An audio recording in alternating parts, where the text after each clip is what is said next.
this computer is almost empty and there were no screws holding this case's side panel in place. I took it straight off, and inside you can see no motherboard or cards installed. After taking out some wiring, I then removed some screws which hold a floppy drive in place.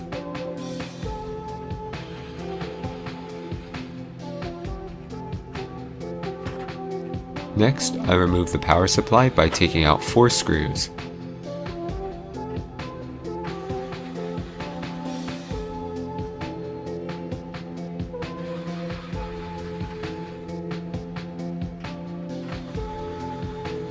It comes straight out, and after pulling off the other panel, we remove 2 more screws.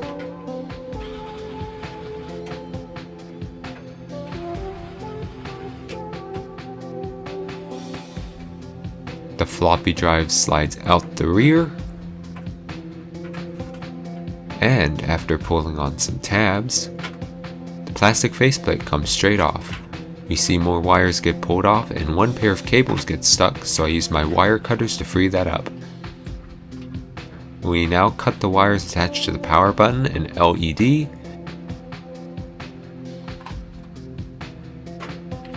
and by removing 3 screws,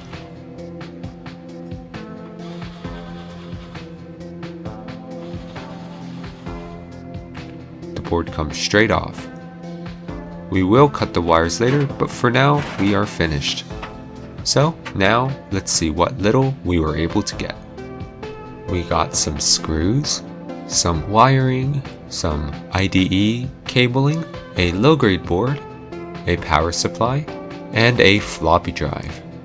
So yeah, here is all we found, and yeah, not a lot, but you know, every little bit counts. And the next particular computer that we're going to do is going to be another mystery computer, but it'll have a lot more goodies this time around. So, without further ado, that will be all. Thank you so much for watching this video. I hope you all take care out there and be safe, and have an awesome day.